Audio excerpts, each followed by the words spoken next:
Hello दोस्तों, कैसे आप सब लोग। मैं Abhishek from programming world. So friends, आज अपन एक और प्रोजेक्ट डिस्कस करने वाले which is known as employ management system. ठीक है। एम्प्लॉय मैनेजमेंट सिस्टम की बात की जाए तो ये कोर पाइथन प्लस एसक्यूएल से मैंने ये प्रोजेक्ट बनाया है। ठीक है। आज इसका ओवरव्यू देने वाला हूँ कि ये प्रोजेक्ट क्या करता है। फिर आने वाले लेक्चर्स में अपन इसको पार्ट बाय पार्ट बनाते जाएंगे। ठीक है। तो चलिए इस प्रोजेक्ट की बात कर ली जाए तो इसमें आपको क्या क्या रिक्वायरमेंट रहती है। पहले तो कोर पाइथन आना चाहिए। कोर पाइथन में क्लास, ऑब्जेक्ट्स, फंक्शंस, ये सारी चीजें आपको अच्छे से आना चाहिए। दूसरा, माई एसक्यूएल आना चाहिए। माई एसक्यूएल में क्रड ऑपरेशन अच्छे से आना चाहिए, जॉइंस अच्छे से आना चाहिए। तीसरा, मॉड्यूल्स एंड पैकेजेस के बारे में आपको नॉलेज होना चाहिए। ठीक है। कभी प्रोजेक्ट ओवरव्यू की बात की जाए तो व्हाट वी आर बिल्डिंग, अपन क्या बनाने वाले, गोल क्या है। ये कंसोल बेस्ड एप्लीकेशन है। जस्ट लाइक ये एक एडमिन होगा। एडमिन अपने एम्प्लॉयज की, जैसे एक कंपनी है और एडमिन अपने एम्प्लॉयज की सारी इंफॉर्मेशन स्टोर करके रखता है कि कितने एम्प्लॉयज मेरी कंपनी में, कितने अटेंडेंस मैनेज करना है, ये सारी चीजें मैनेज करने का काम करता है। ठीक है।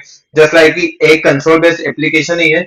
HR employee management application connected to the MySQL, ये डेटाबेस से अपन कनेक्ट करके इसको बनाएंगे पूरे को। ठीक है। आर्किटेक्चर की बात की जाए तो इसमें क्या रहेगा, डेटाबेस क्लास रहेगी प्लस डोमेन क्लासेस रहेगी, मेन्यू फंक्शन रहेगा और वैलिडेशन फंक्शन रहेगा। एक्सेस की बात की जाए, admin login protects the main management menu. इसका मतलब क्या होगा कि एक एडमिन होगा जिसके पास सभी का एक्सेस होगा। ठीक है। कि किस एम्प्लॉय को रखना है, किस एम्प्लॉय का डेटा डिलीट करना है, किस एम्प्लॉय का डेटा अपडेट करना है, ये सारी चीजें कौन कर पाएगा, एडमिन कर पाएगा। ठीक है। आउटपुट की बात की जाए, employee salary department performance report, इसको आगे समझते हैं। ठीक है। टेक्नोलॉजी की बात की जाए, इसमें क्या क्या आना चाहिए, पाइथन आना चाहिए, उप्स के कॉन्सेप्ट क्लियर होना चाहिए, माइस्क्यूएल क्लियर होना चाहिए, माइस्क्यूएल कनेक्टर के बारे में पता होना चाहिए। वैसे तो अपन कनेक्ट करेंगे तो आप सीख जाओगे। ठीक है। करंट ऑपरेशन आना चाहिए भाई, एसक्यूएल में मैं ये सिखाऊंगा नहीं। ठीक है। और डेट एंड टाइम फंक्शंस आने चाहिए। ठीक है। सिस्टम मॉड्यूल्स की बात की जाए, जैसे कि इसमें अपन क्या क्या करने वाले हैं। ठीक है। एम्प्लॉय को मैनेज करने वाले। ठीक है। एम्प्लॉय के सारे रिकॉर्ड्स रखने वाले। एम्प्लॉय की अटेंडेंस मैनेज करने वाले हैं। एम्प्लॉय कितनी छुट्टियां ले रहा है उसको मैनेज करेंगे। एम्प्लॉय कौन से डिपार्टमेंट का है उसको मैनेज करेंगे। एम्प्लॉय का कैसा परफॉर्मेंस है उसको भी मैनेज करेंगे।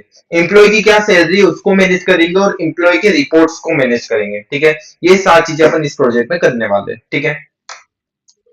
एम्प्लॉय मैनेजमेंट की बात की जाए, complete employee management, employee life cycle की बात की जाए, क्रिएट, सबसे पहले क्या करेंगे भाई, एड एम्प्लॉय विथ नेम। देखो, जब अपन एम्प्लॉय को ऐड करेंगे तो क्या क्या ऐड करना है। ठीक है। तो एम्प्लॉय का नाम आना चाहिए, एम्प्लॉय की ईमेल आईडी आना चाहिए, एम्प्लॉय का फोन नंबर आना चाहिए, एम्प्लॉय का जेंडर आना चाहिए, एम्प्लॉय की एज आनी चाहिए, एम्प्लॉय का डिपार्टमेंट आना चाहिए, एम्प्लॉय का डेजिग्नेशन आना चाहिए, सैलरी आनी चाहिए, ज्वाइनिंग डेट की कब उसने ज्वाइन किया, एड्रेस आना चाहिए, स्टेटस आना चाहिए।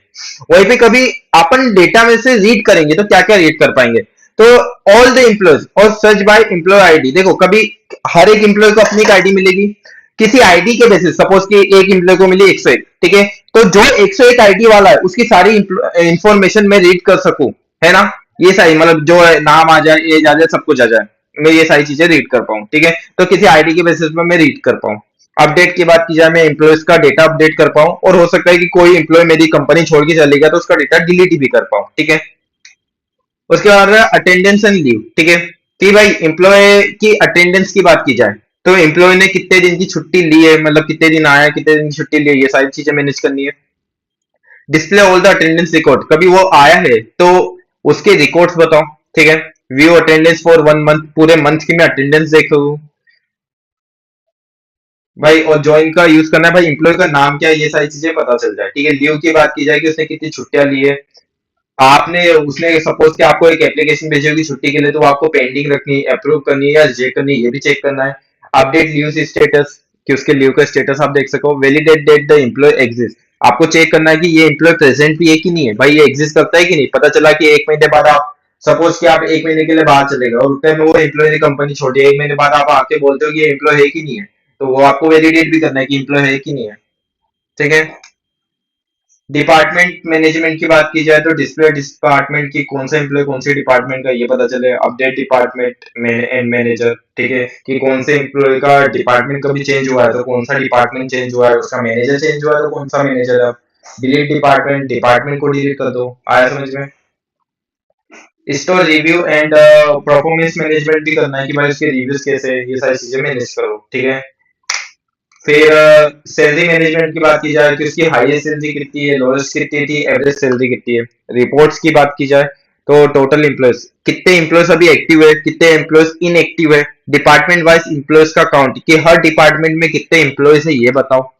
सैलरी की बात की जाए, ठीक है, एम्प्लॉयज पर डिपार्टमेंट एवरेज सैलरी कितनी, हर डिपार्टमेंट की एक एवरेज सैलरी होती है, वो कितनी है, मैक्सिमम सैलरी कितनी जा रही है और मिनिमम सैलरी कितनी जा रही है, ठीक है। डेटाबेस डिजाइन की बात की जाए, एम्प्लॉय सबसे पहले अपन एक एम्प्लॉय टेबल बनाएंगे, ठीक है, क्योंकि एम्प्लॉयज के जिसमें अपन एम्प्लॉय की आईडी स्टोर कर सके, एम्प्लॉय का नाम स्टोर कर सके, एम्प्लॉय की ईमेल स्टोर कर सके, एम्प्लॉय का फोन नंबर, एम्प्लॉय का डिपार्टमेंट और डेजिग्नेशन और सैलरी और स्टेटस, ये सारी चीजें स्टोर कर सके। उसके बाद बात आती है अटेंडेंस की कि अटेंडेंस स्टोर करने के लिए अटेंडेंस टेबल बनेगी, ठीक है। उसके बाद लीव्स की बात आती है कि कितनी छुट्टियां ली उसके लिए लीव्स टेबल बनेगी, और डिपार्टमेंट के लिए डिपार्टमेंट टेबल बन जाएगी। और एम्प्लॉय की जो परफॉर्मेंस है उसके लिए अपन परफॉर्मेंस टेबल बनाएंगे, ठीक है। उसके बाद बात की जाए एसक्यूएल कॉन्सेप्ट डेमोन्स्ट्रेशन की, इसमें इंसर्ट ऑपरेशंस लगेंगे, ठीक है, जिसमें अपन एम्प्लॉय को ऐड कर सके, उसकी अटेंडेंस ऐड कर सके, उसकी छुट्टियां ऐड कर सके, कौन सा डिपार्टमेंट है वो ऐड कर सके और परफॉर्मेंस ऐड कर सके। सिलेक्ट टेबल यानी कि डेटा को देखने के लिए, एम्प्लॉय के सारे रिकॉर्ड्स देखने के लिए अपन सिलेक्ट क्वेरी का यूज करेंगे। अपडेट क्वेरी, एम्प्लॉय को मतलब कोई भी एम्प्लॉय में चेंजेस करने हैं कि उसकी अटेंडेंस चेंज करनी है, ये सारी चीजें चेंज करनी है, उसके लिए अपडेट क्वेरी। डिलीट यानी कि एम्प्लॉय को रिमूव करना है, कभी एम्प्लॉय कंपनी छोड़ दे तो उसको रिमूव कर दिया जाए, ये सारी चीजों का अपन यूज करेंगे, ठीक है। मैक्सिमम मिनिमम सैलरी निकालने के लिए एग्रीगेशन फंक्शन का यूज करेंगे। एम्प्लॉय को कभी सॉर्ट करना है कि टॉप 10 एम्प्लॉयज का रिजल्ट देखना है तो उसके लिए ऑर्डर बाय का यूज करेंगे, ठीक है। मुझे डिपार्टमेंट वाइज एम्प्लॉयज देखने तो उसके लिए ग्रुप बाय का भी यूज कर लेंगे। वैलिडेशन एंड एरर्स हैंडलिंग की बात करते हैं। इनपुट सपोज कि भाई कभी आपके इसमें एम्प्लॉय है तो उसका कोई ना कोई तो नाम होगा, तो नाम एम्प्टी होना नहीं चाहिए। ईमेल की बात की जाए, ईमेल में हमेशा एट द रेट आना चाहिए। फोन नंबर 10 डिजिट का होना चाहिए। जो एम्प्लॉय की एज है वो 18 या 18 से ऊपर होनी चाहिए। सैलरी नॉन नेगेटिव यानी कि सैलरी नेगेटिव नहीं होनी चाहिए। डेट ऑफ बर्थ की बात की जाए तो Y Y Y M M D D के फॉर्म में आना चाहिए। डेटाबेस सेफ्टी की बात की जाती है, ठीक है, तो आपने जो भी डेटाबेस में चेंज किया वो डेटाबेस में चेंज दिखना चाहिए, यानी कि कमिट क्वेरी को आपको यूज करना है, ठीक है। यूजर एक्सपीरियंस की बात की जाए, सक्सेस मैसेज आना चाहिए, इनवैलिड चॉइस हैंडलिंग, ये सारी चीजें आपको दिखनी चाहिए, ठीक है।